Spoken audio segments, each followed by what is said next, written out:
Hello everyone, I'm Priyanka Gaur. Welcome back to my channel Learning with Base.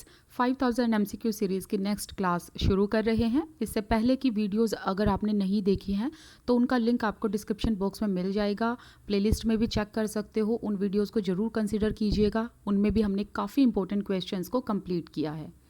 चलिए आज का जो topic है वो शुरू करते हैं।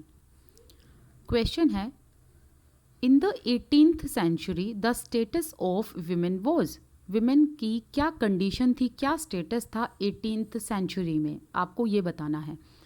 Options are moderately high, very high, low या फिर that of a slave. Correct answer is option number C, low. मतलब विमेन की कंडीशन जो थी, जो स्टेटस था, काफ़ी लो था 18th सेंचुरी में। विमेन को प्लेजर का साधन माना जाता था। काफ़ी सारे ब्रोथल्स इस टाइम पर थे, इसीलिए विमेन को एंटरटेनमेंट का साधन माना जाता था। और जो फीमेल राइटर्स भी होती थी, उनके पास इतनी फ्रीडम या इतने राइट्स नहीं थे कि वो हर एक जोनराज पर लिख पाएँ, विमेन की कंडीशन के बारे में बात कर पाएँ। लेकिन फिर भी उनमें से एक थी एफ्रा बेन, जिन्होंने इस स्टीरियोटिपिकल चीज़ को तोड़ डाला था। इन्होंने हर एक जोनराज पर बात की। इनफैक्ट इन्होंने विमेन एजुकेशन की बात की, इन्होंने विमेन सेक्सुअलिटी की बात की। फिर भी 18th सेंचुरी में विमेन की कंडीशन काफ़ी लो थी। नेक्स्ट क्वेश्चन है, who was the first to call age of Pope and Johnson as the age of Augustine और द ऑगस्टन एज। क्वेश्चन का मतलब है कि ये जो ऑप्शंस हैं, स्टील, गोल्डस्मिथ, जॉनसन, बुर्क, इन चारों राइटर्स में से किसने पोप एंड जॉनसन की एज को द ऑगस्टन एज कहा है? So correct answer is option number B, Oliver Goldsmith. Oliver Goldsmith ने पोप एंड जॉनसन की एज को द ऑगस्टन एज कहा है, because the leading writers of the period of Pope and Johnson followed the literary principles of the great Roman and Greek authors of the age of Emperor Augustine।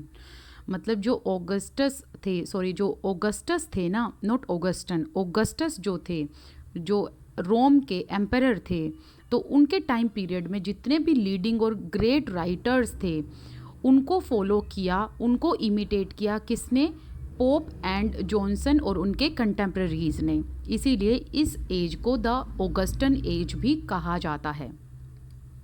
Next question है, who called the Augustan age as age of prose and reason.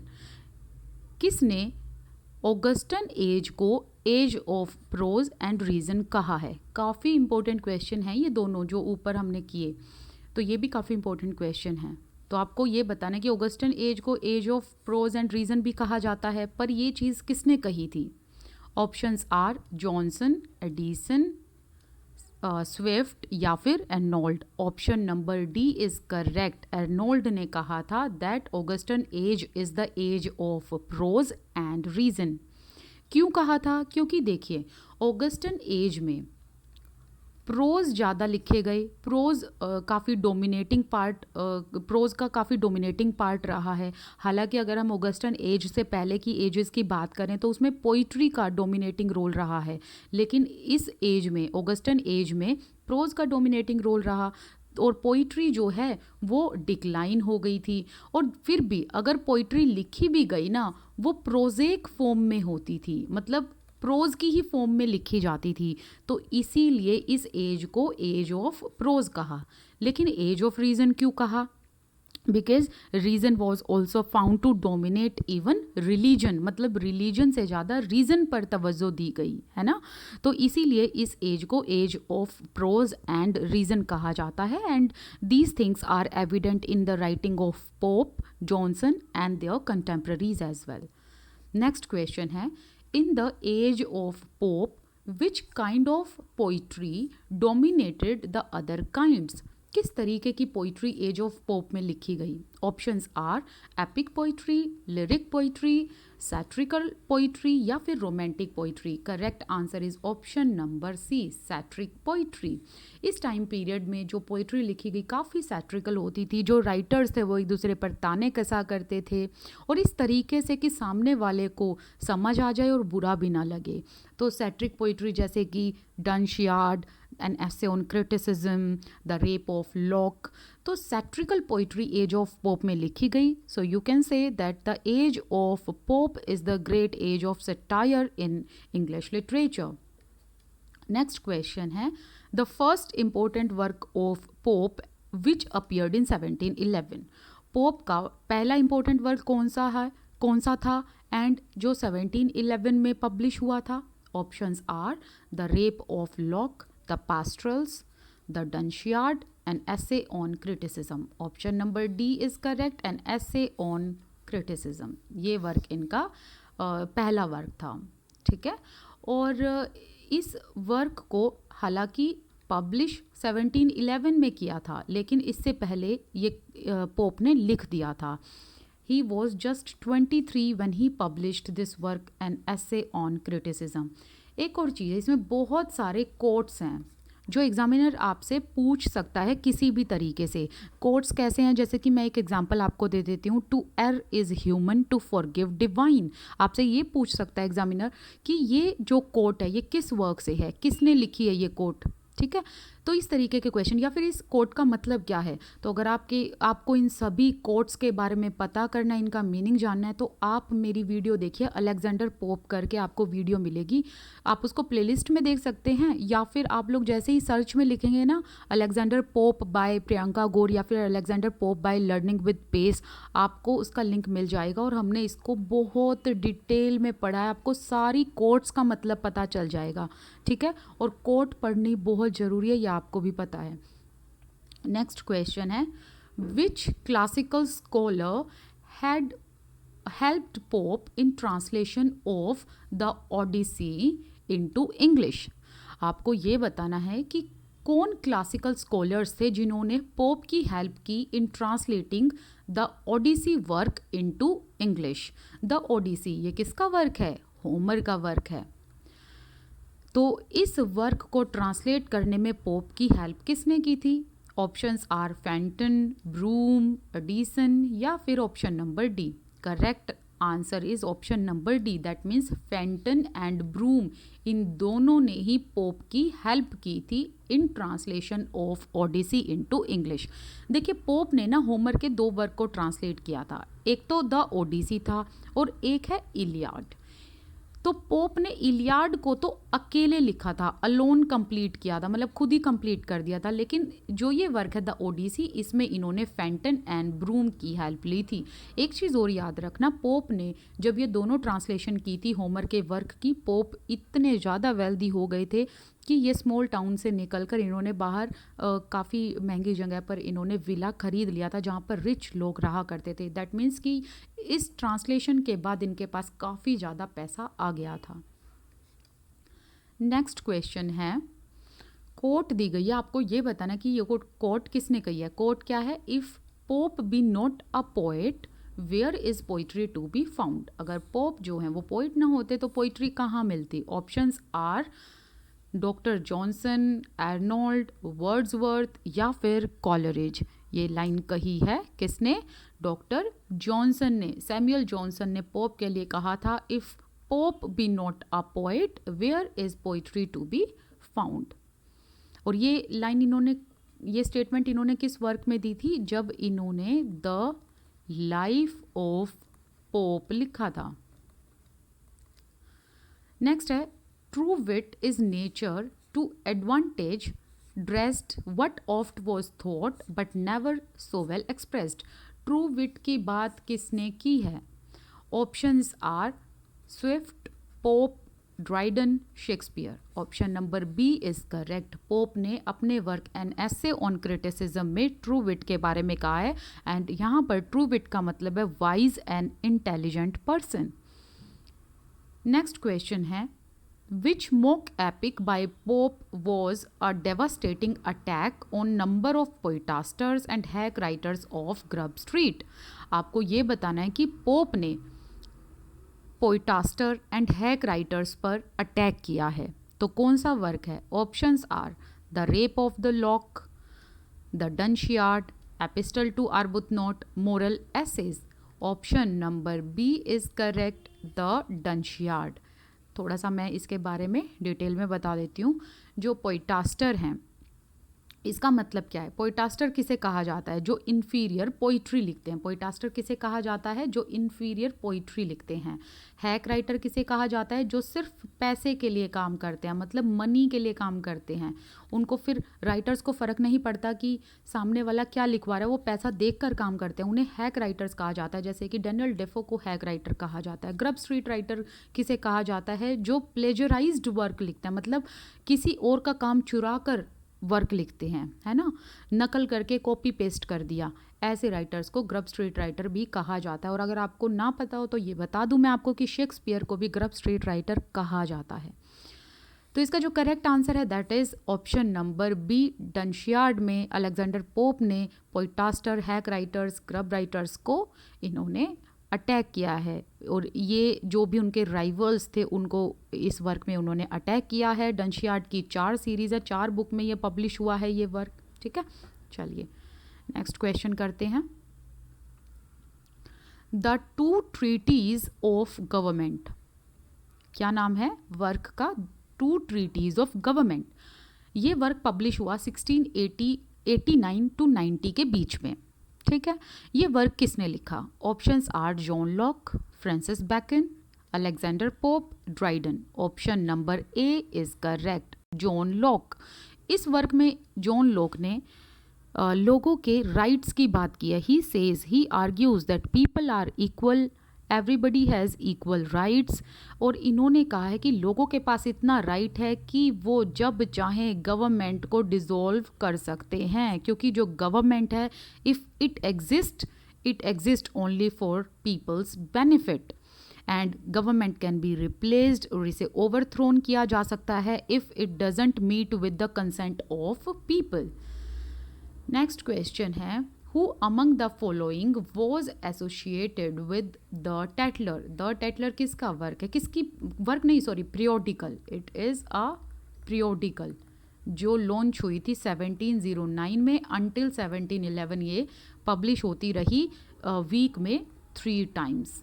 तो ये work, ये periodical किसकी है? Lamb, Johnson, Richard Steele या फिर Arnold. Option number C is correct, Richard Steele. So इसका correct answer क्या है? Option number C. चलिए नेक्स्ट क्वेश्चन देख लेते हैं। In Pope's poetry which of the following has been meticulously maintained? Pope की पोइट्री में आपको मेन क्या चीज़ देखने को मिलेगी? ऑप्शंस आर इमोशनल अपील है, या फिर नेचर वर्शिप है, या फिर काफ़ी सैटरिकल टोन है, या फॉर्म एंड एक्सप्रेशन का आपको करेक्टनेस देखने को मिलेगा। Yes, option number D is correct. इनके वर्क में आपको फॉर्म एंड एक्सप्रेशन का करेक्टनेस देखने को मिलेगा। इसीलिए यहाँ पर जो ये है ना कोट, इन्होंने ये कोट दी थी जिसमें इन्होंने मैनर ऑफ एक्सप्रेशन की बात की थी। चलिए नेक्स्ट क्वेश्चन है, एटिकस। ये एक कैरेक्टर है एटिकस, ठीक है। ये कैरेक्टर पोप ने दिया है, ओके। किस वर्क में, किस सैट्रिकल वर्क में इन्होंने ये कैरेक्टर दिया है, आपको बताना है। Options are the Epistle to Arbuthnot, the rape of the Lock, the Dunciad, या फिर एपिस्टल्स ऑफ हॉरेस इमिटेटेड। तो इसका जो करेक्ट आंसर है that is the Epistle to Arbuthnot. The Epistle to Arbuthnot. Arbuthnot कौन है? ये जॉन आर्बुथनोट एक फिजिशियन थे और ये पोप के काफ़ी अच्छे फ्रेंड थे। तो ये एपिस्टल पोप ने आर्बुथनोट को एड्रेस की, इनको एक लेटर के फॉर्म में लिखा। और जो जॉन आर्बुथनोट हैं ये एक फिजिशियन थे, और पोप जो है ना, उन्होंने जब आर्बुथनोट को ये एपिस्टल लिखा था तो पोप ने डिस्क्राइब किया था कि इस वर्क को हम दोनों की फ्रेंडशिप का एक मेमोरियल माना जाएगा। तो जब भी आप ये वर्क पढ़ेंगे आप कह सकते हो कि this work is the most directly autobiographical work of Alexander Pope. और इसमें इन्होंने जोसेफ एडिसन को सेटायर किया है by giving this character. Atticus character किसे दिया इन्होंने? एडिसन को।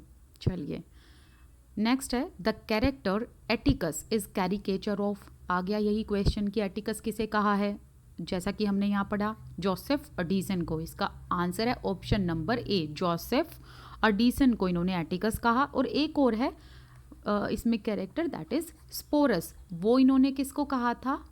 जॉन हर्वे को, ठीक है।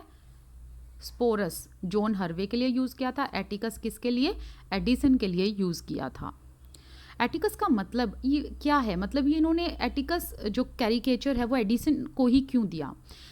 देखिए, ऐसा कहा जाता है कि जो एडिसन थे ना, वो अपने राइवल्स पर, अपने कंटेम्प्रेरीज पर उनको क्रिटिसिज्म करते रहते थे, उनका क्रिटिसाइज़ करते रहते थे, दूसरों पर ये अटैक करते रहते थे। लेकिन जब इन पर कोई और अटैक करता था तो वो एडिसन से बर्दाश्त नहीं होता था, क्योंकि ये चाहते थे कि इनके आसपास वाले सब इन्हें एडमायर करें। So Pope says that Addison is a literary tyrant who loves to hear his admirers applaud him.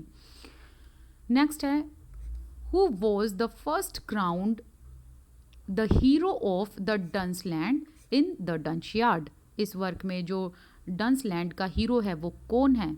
Options are Arbuthnot, Atticus, Theobald, Colley Cibber. Option number C is correct, Theobald, जिसको इन्होंने favourite son of the goddess of dullness भी कहा है। And Theobald को इन्होंने इस work में टिबाल्ड बोला है, टिबाल्ड, और कहा है that he is the favourite son of the goddess of dullness. मैं यहाँ पर नाम दोबारा से लिख देती हूँ। ओके, इसके पीछे थोड़ी सी एक बार स्टोरी बता देती हूँ। हालांकि ये मैंने अलेक्जेंडर पोप का जब वर्क कराया था और अलेक्जेंडर पोप को डिटेल में बताया था, उसमें भी मैंने ये बात बता रखी है आपको, लेकिन फिर भी मैं यहाँ पर बता देती हूँ, जिसने वो वीडियो नहीं देखी उनको पता चल जाए, और जिसने देखी भी है वो तो वो रिमाइंड कर लेंगे टॉपिक को। देखिए, जो पोप थे ना, इन्होंने शेक्सपियर के वर्क का एडिशन किया था। तो जब पोप ने शेक्सपियर के वर्क का एडिशन करके इसे पब्लिश किया, तो इन्होंने ये कहा था इस वर्क में कि पोप ने कहा था इस वर्क में कि शेक्सपियर ने कुछ 7-8 ऐसी लाइनें लिख रखी अपने वर्क में जो लगता नहीं है कि वो शेक्सपियर ने लिखी होंगी, क्योंकि वो इतनी अच्छी तरीके से नहीं लिखी हुई हैं। तो इसी बात पर थियोबाल्ड ने इसी वर्क का रिप्लाई दिया, एंड थियोबाल्ड ने पोप को अटैक किया बाय राइटिंग शेक्सपियर्स रिस्टोर्ड। और थियोबाल्ड कहते हैं कि जो भी पोप ने अपने इस वर्क में कहा है वो झूठ कहा है, Pope is a big liar. फिर उसके बाद अलेक्जेंडर पोप ने डंशियार्ड में थियोबाल्ड को टिबाल्ड करके रिप्रेजेंट किया, एंड ही सेज दैट जो डलनेस की गॉडेस है ये उनके फेवरेट सन है।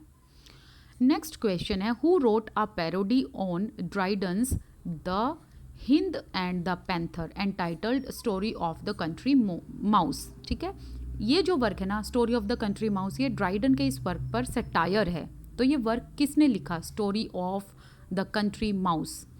Options are John Gay, Matthew Prior, Edward Young, Doctor Johnson. इसका जो करेक्ट आंसर है that is Matthew Prior. Matthew Prior का ये वर्क है story of the country mouse, और ये वर्क एक सैट्रिकल वर्क है ड्राइडन के किस वर्क पर? The hind and the panther पर। नेक्स्ट क्वेश्चन है, London and the vanity of human wishes are two verse satires by. आपको ये बताना है कि ये दोनों वर्क किसके हैं। Options are John Pope, doctor Johnson, Edward Young, Matthew Prior. Answer is doctor Johnson. इसके बारे में तो हमने बहुत बार बात की है, किसके बारे में? The vanity of human wishes के बारे में। और इन्होंने ये लंदन वर्क कब लिखा था? He produced this work after he moved to London.